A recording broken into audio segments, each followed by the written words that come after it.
कांग्रेस नेता राहुल गांधी, प्रियंका वाड्रा, पंजाब के सीएम चरणजीत सिंह चन्नी, छत्तीसगढ़ के सीएम भूपेश बघेल का काफिला लखीमपुर खीरी पहुंचा। यहां उन्होंने पीड़ित परिवार से मुलाकात कर उनके दुख दर्द बांटे। शुरू में योगी सरकार ने इन्हें वहां जाने देने से इनकार किया था, लेकिन बाद में अनुमति दे दी।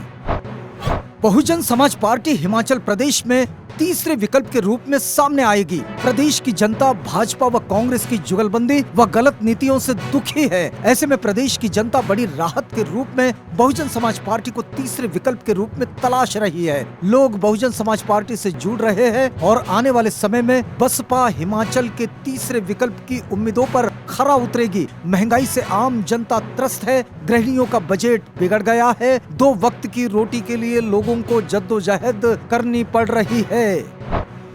बहुजन समाज पार्टी के प्रदेश उपाध्यक्ष विजय कुमार बाहड़ी ने कहा कि 9 अक्टूबर को जिला बिलासपुर के नगर परिषद हॉल में प्रदेश अध्यक्ष नारायण आजाद की अध्यक्षता में बहुजन समाज पार्टी के संस्थापक कांशीराम के परिनिर्वाण दिवस को संकल्प दिवस के रूप में मनाया जाएगा। कांगड़ा में जारी बयान में उन्होंने कहा कि इस कार्यक्रम में राज्यसभा सदस्य व हिमाचल प्रदेश के प्रभारी राजा राम मुख्य अतिथि के रूप में उपस्थित होंगे, जबकि पूर्व राज्यसभा सदस्य अवतार सिंह, करीमपुरी, दयाचंद, सुमरीत सिंह, कांशीराम व प्रदेश के सभी जिलों के कार्यकर्ता इसमें भाग लेंगे।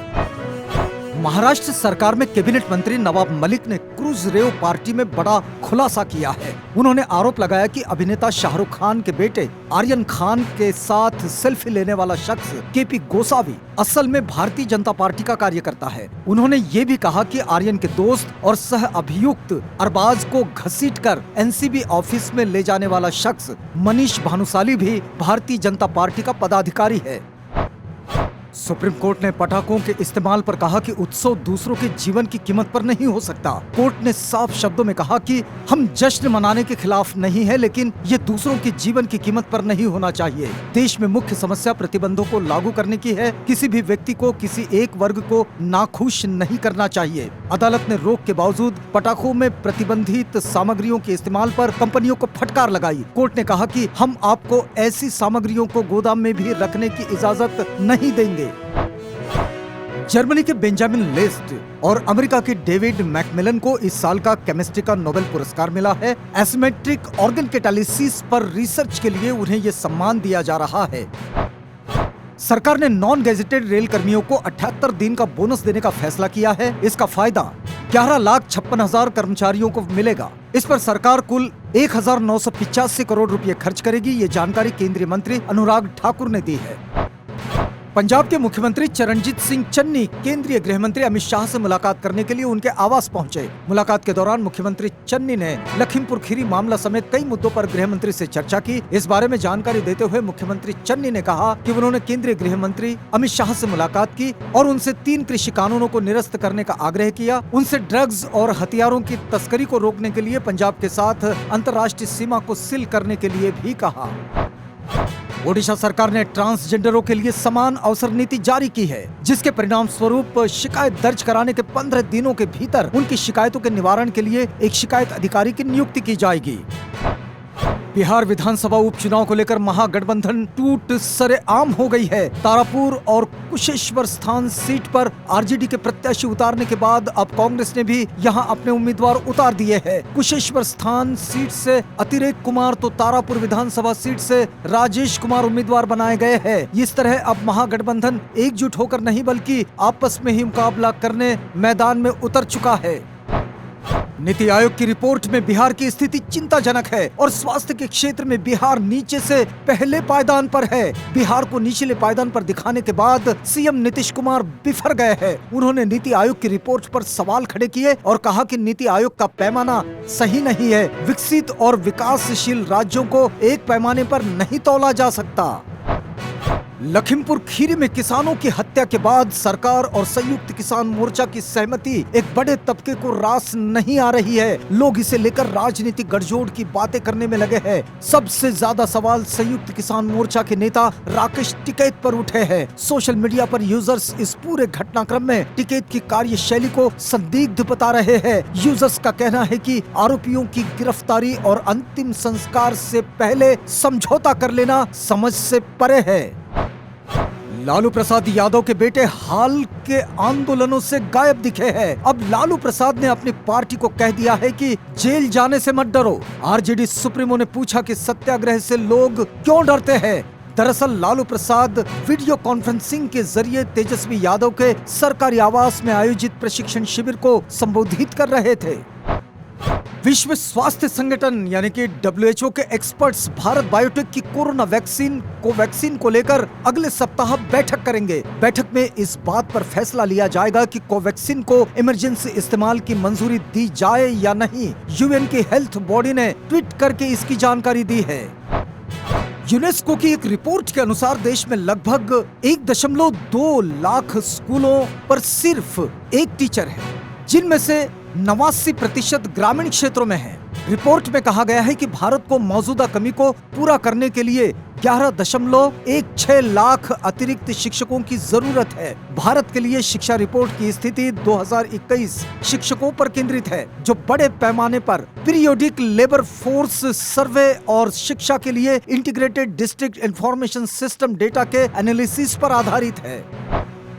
मोदी सरकार 2.0 के केंद्र पर काबिज होते हुए लगभग 2.5 साल होने को है। इसके बावजूद संसद में डिप्टी स्पीकर का पद अभी तक खाली है। अगर संसदीय कार्रवाई के जानकारों की माने तो इतने लंबे समय तक ये संवैधानिक पद कभी खाली नहीं रहा है। विपक्षी दल इसको लेकर भी कई बार आवाज उठा चुके हैं, लेकिन स्थिति जस की तस है। ऐसे में संविधान के अनुच्छेद 93 के उल्लंघन का आरोप लगाते हुए पवन रैली ने दिल्ली उच्च न्यायालय में एक याचिका दाखिल कर दी है। त्योहारों से पहले आम आदमी को महंगाई का बड़ा झटका लगा है। ऑयल मार्केटिंग कंपनियों ने घरेलू रसोई गैस को एक बार फिर महंगा कर दिया है। ऑयल मार्केटिंग कंपनियों ने देश के चारों महानगर में बगैर सब्सिडी वाले 14.2 किलोग्राम वाले सिलेंडर की कीमतों में 15 रुपयों की बढ़ोतरी कर दी है। उत्तर प्रदेश की योगी सरकार की हुई कैबिनेट बैठक में कई निर्णय लिए गए। इसमें युवाओं को टैबलेट वितरण को लेकर प्रस्ताव पर मंजूरी मिल गई। उन्होंने बताया कि प्रदेश में उच्च शिक्षा और तकनीकी शिक्षा पॉलिटेक्निक के छात्रों को टैबलेट दिया जाएगा। करीब 60 लाख से 1 करोड़ बच्चों को स्मार्टफोन या टैबलेट मिलेगा। जेम पोर्टल के माध्यम से पूरी प्रक्रिया होगी। समाजवादी पार्टी 12 अक्टूबर से विजय रथ यात्रा की शुरुआत कर रही है। समाजवादी पार्टी के कार्यकर्ताओं, पदाधिकारियों और नेताओं के लिए बहुप्रतीक्षित ये यात्रा सत्ता परिवर्तन का नारा लेकर उत्तर प्रदेश के सघन दौरे पर जाएगी। इससे पहले 31 जुलाई 2001 को अखिलेश यादव ने पहली क्रांति रथ यात्रा निकाली थी और 12 सितंबर 2011 को भी अखिलेश यादव ने दूसरी समाजवादी क्रांति रथ यात्रा निकाली थी। इसके बाद उत्तर प्रदेश में सत्ता परिवर्तन भी हुआ था। कोरापुट के पूर्व सांसद जयराम पांगी ने भारतीय जनता पार्टी छोड़ने और अविभाजित कोरापुट जिले और आंध्र प्रदेश और छत्तीसगढ़ के कुछ हिस्सों को केंद्र शासित प्रदेश का दर्जा दिलाने के लिए अभियान शुरू करने की घोषणा की। IAS अधिकारी अमित कुमार को पंजाब का अतिरिक्त मुख्य निर्वाचन अधिकारी नियुक्त किया गया। पंजाब के मुख्य निर्वाचन अधिकारी S करुणा राजू ने कहा कि IAS अधिकारी अमित कुमार को राज्य का अतिरिक्त मुख्य निर्वाचन अधिकारी नियुक्त किया गया है। राजू ने एक बयान में कहा कि पंजाब सिविल सेवा के 2 अधिकारियों अमरबीर सिंह और इंदरपाल को संयुक्त CEO नियुक्त किया गया है। तालिबानी नेता अनस हक्कानी ने महमूद गजनवी की कब्र का दौरा किया। गजनवी ने 17वीं शताब्दी में गुजरात के सोमनाथ मंदिर पर कई बार हमला किया था। कुख्यात हक्कानी नेटवर्क के तालिबान के नए आंतरिक मंत्री सराजुद्दीन हक्कानी के छोटे भाई अनस हक्कानी ने गजनवी को एक प्रसिद्ध मुस्लिम योद्धा करार दिया। जापान के उत्तर पूर्वी इलाके में भूकंप के झटके महसूस किए गए हैं। इसकी चपेट में आने से 3 लोग घायल हो गए। रिक्टर पैमाने पर भूकंप की तीव्रता 5.9 रही। राहत की बात यह है कि सुनामी की चेतावनी जारी नहीं हुई है। साथ ही बड़े पैमाने पर प्रॉपर्टी के नुकसान की भी खबर नहीं है। जापान मौसम विज्ञान एजेंसी के मुताबिक आज तड़के 2:46 पर भूकंप के झटके से धरती कांपी। श्रीलंका के राष्ट्रपति गोडबाया राजपक्षे ने भारत को आश्वासन दिया कि श्रीलंका की जमीन की किसी भी ऐसी गतिविधि के लिए इस्तेमाल करने की अनुमति नहीं दी जाएगी जो भारत की सुरक्षा के लिए खतरा पैदा कर सकती है। राजपक्षे ने विदेश सचिव हर्षवर्धन श्रृंगला को चीन के साथ कोलंबो के संबंधों के बारे में व्यापक तौर पर अवगत कराया। उन्होंने इसके साथ ही महामारी के बाद अर्थव्यवस्था के पुनरुद्धार सहित कई मुद्दों पर उनके साथ विचारों का आदान प्रदान किया। 2001 में बामियान को तबाह करने वाला तालिबान अब कर रहा है बौद्ध स्मारकों के संरक्षण का ऐलान। हरियाणा न्यूज की रिपोर्ट के मुताबिक तालिबान ने ये घोषणा अफगानिस्तान में पर्यटन को बढ़ावा देने के मकसद से की है। ऑटोमोबाइल सेक्टर के लिए इस वक्त की एक बड़ी खबर आ रही है। सूत्रों से मिली जानकारी के मुताबिक ऑटोमोबाइल मैन्युफैक्चरिंग में इस्तेमाल होने वाली चिप की भारी कमी को देखते हुए सरकार एक विशेष टास्क फोर्स बनाने की तैयारी कर रही है। इससे कंपनियों को बड़ी राहत मिलेगी। बता दें कि इन दिनों पूरा ऑटोमोबाइल सेक्टर चिप या सेमीकंडक्टर की कमी से जूझ रहा है। जेम्स बॉन्ड सीरीज की नई film no time to Die ने ओपनिंग डे पर विश्व भर में अपने प्रदर्शन से तहलका मचा दिया है। पॉजिटिव कमेंट्स और रिव्यूज के साथ फिल्म दर्शकों को काफी इम्प्रेस कर रही है। बॉन्ड सीरीज की 25वीं film no time to die high budget film है। इसकी लागत लगभग 250 करोड़ रुपए है।